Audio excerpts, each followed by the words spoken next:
Hey friends, welcome to today's poetry reading. Needy, My Breakup Song by Jemima Lola is available on Amazon, and today I'll be reading you 2 poems from the book and just talking about it and what my feelings were. Because on here we talk about feelings, we get vulnerable. The first poem from today is called Secret Admirer and it is on page 8.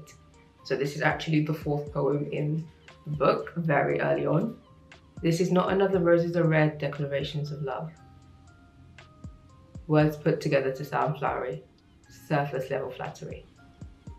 Nor is this sonnet 130 counting your flaws, an attempt to say, I want you regardless, with all your baggage. You won't have to sing Young and Beautiful in your Lana Del Rey impersonation. Don't need to. Yes, I will be here. I will show it. This is me, loving you. And the next poem is Create on page 30. I am scared to lose my muse. All my best work came from experiences with you. The feelings didn't exist till I met you and lost you. Alright, so those are the 2 poems I'll be reading today. First one I'm going to talk about is Secret Admirer, and the brackets around the secret is basically about how it's not so secret. I am not subtle. If I like you, you will know.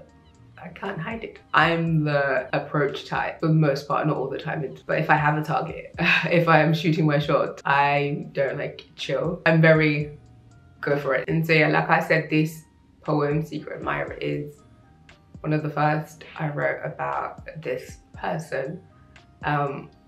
It just shows that no one gets into anything thinking, it's gonna go really bad, or thinking that they didn't have good intentions. Like, I'm speaking about myself specifically, and how I let myself become super toxic by the end of it, with the poem Create. I got into it thinking I knew the type of person I wanted to be in terms of my side, like my part in a relationship. Like, I've always found certain things cringy about like romance. Don't get me wrong, I love a rom-com or anything like that, but I've always thought that being too smooth can be a bit false. And so that's why I said like surface level flattery, because sometimes I feel like it just doesn't come across as sincere. If there's nothing wrong with giving someone compliments and things like that, but sometimes you can just be trying to win someone over, and you wanting to show them your best can also come as you not being completely sincere, and you're just saying things that you think sound nice. And I'd been there, like I'd done that. I'd been in a position where I wasn't really being honest, and I used to just say whatever, thinking it will get someone. And I thought I didn't want to do that anymore. And then I also talked about Sonnet 130, where just a poem where this guy literally cusses out the girl. And he's just like, yeah, I still want you. But I was like, you know what, I don't want that. I'm not going to be like, I see your baggage and I love you regardless. I thought like that's not needed. Like, pointing out flaws in someone is not needed, and you shouldn't leave someone because of their flaws. And it should be an expected thing that people have flaws. And so it never made sense to me. For example, if someone had like a habit that they didn't like, maybe they always blink too fast. I can't think of anything off the top of my head right now. But they had a habit that I didn't like, and I was like, oh, I still love you even though you blink really fast and it looks a bit awkward sometimes. I thought that, that didn't matter. You're not meant to mention the things that is wrong with the person anyway, and it's kind of obvious that you would fancy the person still. And I was also going through my phase, my Lana Del Rey phase, and that was kind of my favorite song at that time. Oh, you still love me when I'm no longer young, beautiful. I was really feeling that song. And so I added that to the poem. And then for me, my conclusion was that I'm not gonna be, a bit smooth about it. I'm not gonna say things just to sound nice. And I'm also not gonna point out like insecurities or flaws, because everyone's got stuff. Like, it's pretty obvious, like you need to be in love with that person. And Young and Beautiful is just about me not being vain in terms of who I am interested in. And so I came to the conclusion that to me, love was simply being there, and being there with that person and just turning up and, keep it simple. I genuinely thought, keep it simple and it will work. I started off at a good place. I genuinely just wanted to be the most sincere, authentic, nice girl. And I did think I did that for the most part. However, I forgot to add the second part of this about, yeah, you need to do this for me too. It starts to get toxic when you are the only person putting in effort. You are the only person being good to that person, going with the flow constantly, and you know, not necessarily getting what you need out of the relationship. Being really nice to someone but not getting anything back isn't great. And then with me also, it's making that other person like my world and genuinely becoming obsessed.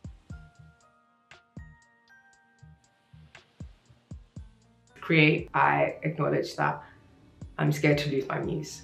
And like I didn't have the feelings before I met the person, and that was genuinely true. I'd never had the attention, the genuine, sincere attention that I was getting from that person at the start. You know, I felt like I was a different person. I felt really happy sometimes, but then I also had the really down moments that I couldn't explain. And so it's about that, like I said, that person being your whole world that you feel you can't do, you can't do much without them. Like you don't feel like you're yourself if that person's not around. That person was just a muse, just something to admire, and not really genuinely know, like there was no intimacy there. You just kind of lose touch with reality and it's all just a fantasy. I just want to remind you guys about my I Am Needy events. The Eventbrite link is down below in the description or in the comment section, so do make sure to register. Just writing my book and publishing my book, I knew I wanted it to be more. I knew I needed to share my experience, and I also wanted to start some sort of conversation around this, because I don't think, you know, there is a right answer, but I think people can lean in and share their experiences and help people figure out exactly how they can be a good partner and also how they can get a good partner. And so yeah, these I Am Needy events, we will talk about boys. And these discussions will help us go from I am needy to I know my needs. It's important to be able to communicate how exactly you want to be loved and also know how you want to give love. Follow me on Instagram at The Outcome Studio to join in with I Know My Needs Month, where I'll be posting regular reflection prompts to get us discussing more about the different types of needs in our life and how we can identify it and write it down and plan for them, because there is power in writing it down. We can become more confident knowing our needs. It will allow us to become the best version of ourselves, and we won't settle for anything less in any area of our lives. Thank you so much for listening to me today. I hope to see you at one of my I Am Needy events. If you enjoyed this poems or want to read more, my book Needy, My Breakup Song is available on Amazon. If you want to support me on my journey, you can grab yourself a copy. If you enjoyed today's video and want to see more like it, don't forget to like, comment below, subscribe, ring in the notification bell so you know when I post, and I'll see you in the next one. Bye! Follow me on Instagram, The Outcome Studio, to join in with I Know My Needs Month. Over the month of April, we will identify and write down what our needs are and how we want them met exactly, because there's so much power in actually writing something down. Write the vision down and make it plain on tablets, that he may run who reads it.